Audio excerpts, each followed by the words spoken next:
السلام علیکم ورحمۃ اللہ وبرکاتہ۔ آج کی ویڈیو میں انشاءاللہ جل جلالہ بہت پیارا ٹاپک لے کر کے آیا ہوں، بس ایک ہینڈ دے دیتا ہوں۔ آج کی ویڈیو کا ٹاپک ہے جس نے بھی مدد کو پکارا یا رسول اللہ۔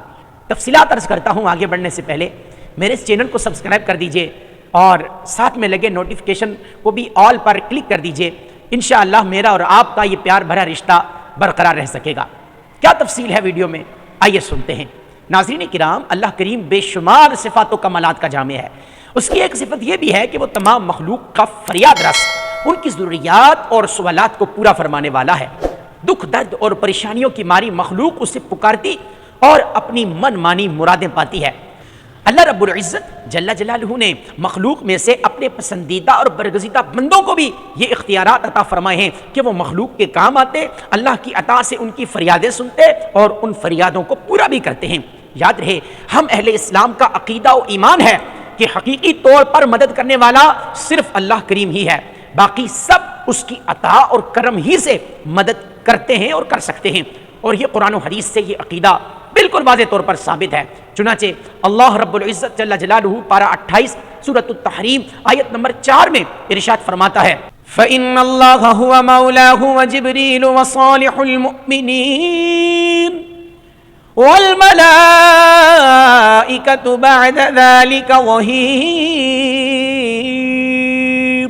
ترجمہ کنز الایمان، تو بے شک اللہ ان کا مددگار ہے، اور جبریل اور نیک ایمان والے اور اس کے بعد فرشتے مدد پر آتے ہیں۔ اسی طرح حدیث مبارکہ کے اندر بھی ہے کہ حضور جان کائنات صلی اللہ تعالی علیہ وآلہ وسلم فرماتے ہیں، جب تم میں سے کسی کی کوئی چیز گم ہو جائے یا مدد کی ضرورت ہو، لیکن ایسی جگہ ہو کہ جہاں کوئی مددگار نہ ہو، تو اسے چاہیے کہ یوں پکارے، یا عباد اللہ اغیثونی ویا عباد اللہ اغیثونی فإن اللہ عبادا لا تراہم۔ اے اللہ کے بندو میری مدد کرو، اے اللہ کے بندو میری مدد کرو، کہ اللہ کے کچھ بندے ہیں جنہیں تم نہیں دیکھتے۔ راوی فرماتے ہیں کہ حدیث پاک میں بتایا گیا یہ عمل مجرب ہے، اس پر تجربہ کیا گیا ہے۔ اللہ کریم نے اپنے پیارے حبیب صلی اللہ علیہ وآلہ وسلم کو اپنی بہت سی صفات کا مظہر بنایا ہے۔ احادیث پاک اور سیرت طیبہ پر سرسری نظر ڈالنے سے یہ بات دن میں چمکنے والے سورج کی طرح صاف ہو جاتی ہے کہ رب کریم کی عطا سے ہمارے پیارے نبی صلی اللہ علیہ وآلہ وسلم بھی مخلوق کے حاجت روا اور مشکل کشا ہیں۔ اس صفت حاجت روائی سے جن و انس، صغیر و کبیر، چرند پرند، خوابیدہ و بیدار سبھی برکتیں پاتے ہیں۔ نبی کریم صلی اللہ علیہ وآلہ وسلم کی حاجت روائی، مشکل کشائی اور امداد فرمانے کا سلسلہ بہت وسیع و کشادہ ہے۔ اس موضوع پر جلیل القدر امام حضرت علامہ ابو عبداللہ محمد بن موسیٰ مالکی مراکشی رحمۃ اللہ تعالی علیہ، جن کا سن وفات 682 سن ہجری ہے، انہوں نے پوری کتاب تصنیف فرمائی ہے جس سے کئی علماء و محدثین نے استفادہ کیا ہے۔ انہی کی ایک عبارت سے اس عنوان کی وسعت کو سمجھا جا سکتا ہے، جیسا کہ آپ رحمۃ اللہ تعالی علیہ لکھتے ہیں، وَلَوْ تُتُبِّعَتْ هَذَا الْفَنُّ لَحَفِيَتِ الْأَقْلَامُ وَجَفَّتِ الْمَحَابِرُ وَفَنَيْتِ الطُّرُوسُ فِي تَتَبُّعِهِ وَالدَّفَاتِرُ، یعنی اگر اس طرح کے واقعات کو جمع کیا جائے تو ان کا احاطہ کرنے میں قلم گھس جائیں، دواتیں خشک ہو جائیں اور کاپیاں اور رجسٹر ختم ہو جائیں۔ اللہ اکبر۔ یہاں آپ کے سامنے چند ایک واقعات عرض کرتا ہوں، سنیے اور اپنا ایمان تازہ کیجیے۔ چنانچہ غرناطہ کا ایک آدمی ایسی بیماری میں مبتلا ہو گیا کہ حکیموں طبیبوں کے پاس جس کا کوئی علاج نہیں تھا۔ حضرت ابو عبداللہ رحمۃ اللہ تعالی علیہ نے اس آدمی کی تندرستی کے لیے نبی پاک صلی اللہ علیہ وآلہ وسلم کی بارگاہ میں ایک درخواست زائرین طیبہ کے ہاتھوں لکھ کر بھیجی، جس کا کچھ مضمون یوں تھا کہ یہ طویل عرصے سے سخت بیماری میں مبتلا کی درخواست ہے، جو اللہ کے رسول صلی اللہ علیہ وآلہ وسلم کے روزہ اطہر کے وسیلے سے شفا کا طالب ہے۔ اس کے قدموں نے کام کرنا چھوڑ دیا ہے، وہ صرف ہاتھ سے اشارہ کر سکتا ہے۔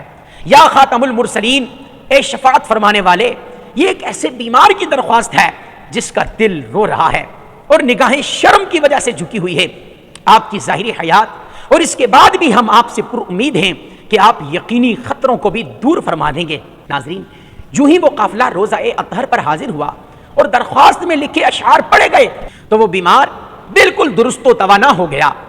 جس آدمی کو درخواست دی گئی تھی، جب وہ واپس آیا تو کیا دیکھتا ہے کہ وہ مریض ایسا تندرست ہو چکا ہے جیسا کہ کبھی بیمار ہی نہیں ہوا تھا۔ ایک اور واقعہ سنیے۔ امام ابو عبداللہ محمد بن علی خزرجی رحمۃ اللہ تعالی علیہ بیان فرماتے ہیں کہ میں ایک مرتبہ مقام جرجر میں تھا، سفر کے لیے میں نے سمندری راستہ اختیار کیا۔ سمندر میں اچانک ایسا خطرناک طوفان آیا جس کے سبب میں ڈوبنے ہی والا تھا کہ میں نے رسول اللہ صلی اللہ علیہ وآلہ وسلم کو مدد کے لیے پکارا۔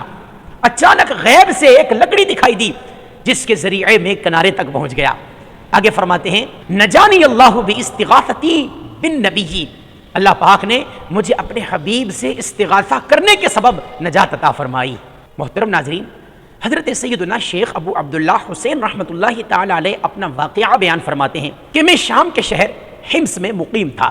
میرے دل میں یہ خیال پیدا ہوا کہ میں سرزمین مصر کی زیارت کروں، لیکن چونکہ مصر کے راستوں میں ڈاکوؤں اور کافروں کا خوف تھا تو میں نے اپنا ارادہ بدل دیا۔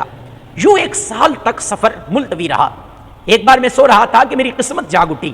میں نے رسول اللہ صلی اللہ علیہ وآلہ وسلم کی خواب میں زیارت کی۔ عرض کیا یا رسول اللہ، میں مصر جانا چاہتا ہوں، جبکہ راستے میں مجھے ڈاکوؤں اور کافروں کا ڈر ہے، مجھے آپ کا تحفظ درکار ہے۔ فرمایا تمہیں کس چیز کا ڈر ہے؟ میں نے دوبارہ اپنا ارادہ ظاہر کر کے کہا کہ مجھے آپ کا تحفظ چاہیے۔ پھر فرمایا تمہیں کس چیز کا ڈر ہے؟ میں نے تیسری دفعہ کہا کہ میرے دشمن بہت زیادہ ہیں۔ آپ علیہ الصلوۃ والسلام نے پھر فرمایا تمہیں کس چیز کا خوف ہے؟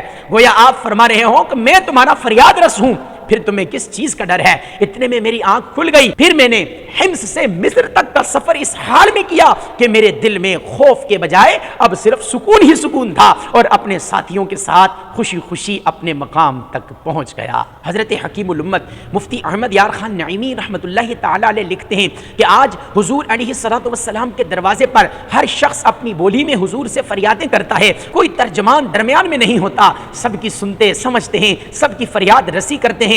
یہ ہے حضور علیہ الصلوۃ والسلام کا سب زبانیں جاننے کا ثبوت۔ چونکہ ہمارے پیارے نبی صلی اللہ علیہ وآلہ وسلم صرف انسانوں ہی کے نبی نہیں بلکہ تمام مخلوق کی طرف رسول بنا کر کے بھیجے گئے ہیں، اس لیے رسول اللہ صلی اللہ علیہ وآلہ وسلم کی مشکل کشائی کا یہ فیضان صرف انسانوں تک ہی محدود نہیں بلکہ آپ مصیبت میں تمام جانوروں، پرندوں، حتیٰ کہ بے جان چیزوں کی بھی فریادیں سنتے، بولیاں سمجھتے اور ان کی امداد فرماتے ہیں، جیسا کہ حکیم الامت مفتی احمد یار خان نعیمی رحمت اللہ تعالی علیہ فرماتے ہیں حضور صلی اللہ علیہ وآلہ وسلم خود تو عربی بولتے تھے مگر ساری زبانیں سمجھتے تھے، حتیٰ کہ جانوروں کی بولیاں بھی سمجھ لیتے تھے، اس لیے اونٹوں، چڑیوں نے حضور علیہ الصلوۃ والسلام کے آستانے پر فریادیں کی اور عطائیں پائیں۔ مزید فرماتے ہیں حضرت سلیمان علیہ الصلوۃ والسلام صرف چڑیوں چیونٹیوں کی بولی سمجھتے تھے، حضور شجر و حجر، خشک و تر، ساری مخلوق کی بولی جانتے ہیں، حضور حاجت روا، مشکل کشا ہیں۔ یہ وہ مسئلہ ہے کہ جس کو انسانوں کے ساتھ ساتھ جانور بھی جانتے اور مانتے ہیں۔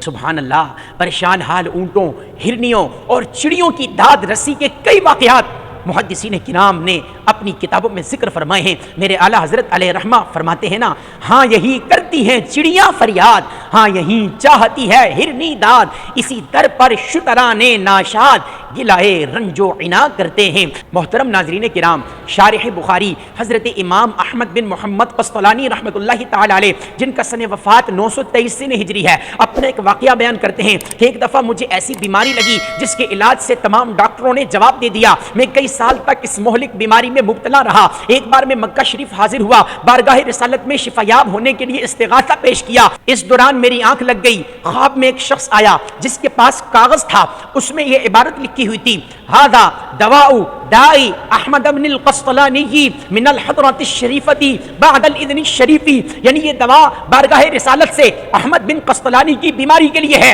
اذن کے بعد جب میں بیدار ہوا تو مجھے کوئی بیماری نہیں تھی، اللہ کی قسم میرا مرض ختم ہو چکا تھا۔ آپ فرماتے ہیں وحصل الشفاء ببرکتہ النبی صلی اللہ علیہ وآلہ وسلم، یعنی مجھے رسول اللہ کی برکت سے اللہ نے شفا عطا فرما دی تھی۔ ایک اور واقعہ سنیے اور ایمان تازہ کیجئے۔ حضرت امام قسطلانی رحمۃ اللہ تعالی علیہ تحدیث نعمت کے لیے اپنا ایک واقعہ ذکر کرتے ہیں، فرماتے ہیں کہ میں 885 ہجری میں زیارت مقدسہ کے بعد مکہ کے راستے میں مصر کی طرف جا رہا تھا کہ راستے میں میری خادمہ کو آسیہ بن عالیہ، وہ کئی دن اس بیماری میں مبتلا رہی، پھر میں نے اس کی شفا کے لیے رسول اللہ کی بارگاہ میں فریاد کی، جس کے بعد میں نے ایک خواب دیکھا، ایک شخص آیا جس کے ساتھ وہ جن بھی تھا جس نے میری خادمہ کو زیر اثر کیا ہوا تھا۔ اس شخص نے کہا کہ نبی پاک صلی اللہ علیہ وآلہ وسلم نے اس جن کو تمہارے پاس بھیجا ہے۔ میں اس اس پر غصہ ہوا اور میں نے اس سے وعدہ لیا کہ اب اس کے پاس دوبارہ کبھی نہیں آنا۔ جب میں بیدار ہوا تو اپنی خادمہ کو بالکل پرسکون پایا، اب وہ مکمل طور پر صحت یاب ہو چکی تھی۔ ناظرین کرام، اسی طرح کے خوبصورت واقعات اگر آپ پڑھنا چاہتے ہیں تو آپ کو ایک بڑا بہترین ریفرنس دیتا ہوں، امام محمد بن موسیٰ مراکشی کی کتاب مصباح الظلام اور حضرت علامہ یوسف بن اسماعیل نبہانی کی کتاب شواہد الحق اور حجت اللہ علی العالمین کا مطالعہ آپ کے لیے بڑا فائدہ مند رہے گا۔ مطالعہ کیجئے اور اللہ کی عطا سے اپنے مشکل کشا نبی اور پیارے نبی صلی اللہ علیہ وآلہ وسلم سے ٹوٹ کر محبت کیجئے، زندگی ہی ان کے نام کر دیجئے۔ اللہ نے چاہا تو بہت برکتیں ملیں گی۔ اللہ ہم سب کو عمل کرنے کی توفیق عطا فرمائے۔